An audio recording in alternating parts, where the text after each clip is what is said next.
આ હોટલ છે. આ હોટલે આપણે ચા અને નાસ્તો મળે તો નાસ્તો અને ચા કરી લઈશું.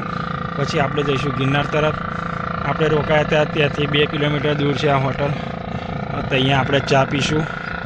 ચા ના મળે તો આપણે આગલી દુકાને પણ અને આગળ હોટલે પણ ચેક કરીશું. તો સામે દેખાશે ને એ વોટર પાર્ક છે, એટલે નાહવા માટે. તો આ હોટલ છે મોટી અને રહેવા માટે બધું. અને આપણે અહીંયા બાજુમાં ચા પી લીધી છે. હવે આપણી સાયકલ રેડી જ છે. હવે ચા પીધી છે. હવે આપણે નીકળીએ છીએ ગિરનાર તરફ. તો આપણે ફાઇનલી આ પાછળ હોટલ છે એ આગળ આપણે ચા પીધી છે. હવે ચા પીને નીકળી ગયા છે આપણે મિનિમમ 60 કિલોમીટર કાપવાનું છે. એમાંથી 2-3 કિલોમીટર આપણે કાપી કાઢ્યું છે. તો હવે આપણે ગિરનાર રાતે પહોંચવાનું છે. આપણે ગિરનાર રાતે પહોંચી જઈશું. તો ફાઇનલી આપણે સિટી પાર કરી નાખી છે અને હવે જઈ રહ્યા છે સોમનાથ તરફ. હવે સોમનાથ બહુ દૂર નથી, કેમ કે જોઈ શકો છો આ વિસ્તાર કેટલો સિટીનો બહુ જોરદાર લાગે છે. હવે હાઈવે તરફ આવી રહ્યા છે. હવે આપણે હાઈવે ઉપર ચડીશું. પછી આપણે હાઈવેથી સીધા જુનાગઢ એટલે ગિરનાર. અત્યારમાં વાગે છે 9:30 અને આપણે બાકી છે 30 કિલોમીટર બાકી છે. તો આપણે થોડોક આરામ લઈશું, કેમ કે થાક લાગે છે અને પવન પણ સામે આવે છે. સાયકલ ખેંચવામાં પણ તકલીફ પડે છે. આટલા દિવસથી મને રોડ ઉપર ઝાડ બહુ જોવા નહોતા મળ્યા અને આજે છે ને અહીં આગળ જન્નત જેવું લાગે છે. અને આપણે ગિરનાર જવાનું છે અને અહીંયા તો કંઈક અલગ જ જન્નત લાગે છે કે જો બહારના દેશમાં આવ્યા છે ને એવું ફીલ થાય છે અહીંયા. તો સાચું કહું છું, એકવાર તમે પણ કોઈ દિવસ આ રીતના મુલાકાત લેજો. અહીંયા જન્નત લાગે છે એમ. તો તમે બોર્ડ જોઈ શકો છો. અમદાવાદ 329 કિલોમીટર છે. આ બધું રાજકોટ છે 115. અને હવે આપણે જવાનું છે બ્રિજના નીચે રહીને જુનાગઢ શહેર. તો જુનાગઢ શહેર એટલે સિટીમાં રહીને આપણે જવાનું છે.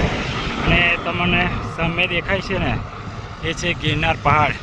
તો આપણે ગિરનાર પહાડ ઉપર ચડવાનું નથી, આપણે નીચેથી દર્શન કરી લઈશું અને આપણે નીકળી જઈશું વીરપુર બની. અને વીરપુર ગિરનારથી 47 કિલોમીટર છે. તો આ છે ગિરનારનો ગેટ. મેઇન ગેટ ઉપર આવી ગયા છે. હવે ગેટની અંદર આપણે જઈ રહ્યા છીએ.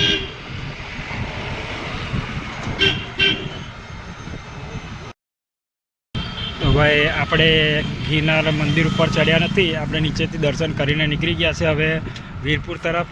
તો હવે વીરપુર અહીંયાથી લગભગ 47 કિલોમીટર થાય છે.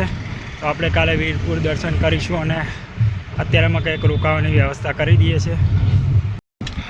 તો આપણે નીકળી ગયા છે વીરપુર. એટલે વીરપુર 30 કિલોમીટરના અંતરમાં છે. તો આપણે વીરપુરમાં નાઇટ કરીશું, કેમ કે બને ત્યાં સુધી આપણે આજે 101 કિલોમીટર કન્ટિન્યુ છે વીરપુર લગીન. તો આપણે અહીંયાથી રહ્યું છે વીરપુર 9 કિલોમીટર. હવે આપણે જઈ રહ્યા છીએ આજે નાઇટ વીરપુરમાં રોકાવાનું છે. હવે વીરપુર રહ્યું છે 9 કિલોમીટર. હવે કલાકની અંદર પહોંચી જઈશું વીરપુર. તો તમે જોઈ શકો આ સિંગલ પટ્ટીનો રોડ છે અને સાધના ચાલુ છે. અને આપણે વીરપુર રહ્યું છે 5 જ કિલોમીટર. અને હવે આવી ગયું છે ટોલ નાકું. તો સિંગલ પટ્ટીનો રોડ છે અને સાધના ચાલુ છે. અને મજા તો આવે જ છે, બરાબર મજા આવે છે આજે, કેમ કે આજે 111 કિલોમીટર કન્ટિન્યુ થાય છે આપણું. તો આપણે આવી ગયા છે જલારામ બાપાના મંદિરે. તો હવે આજે નાઇટ આપણે અહીંયા જ રોકાવાનું છે.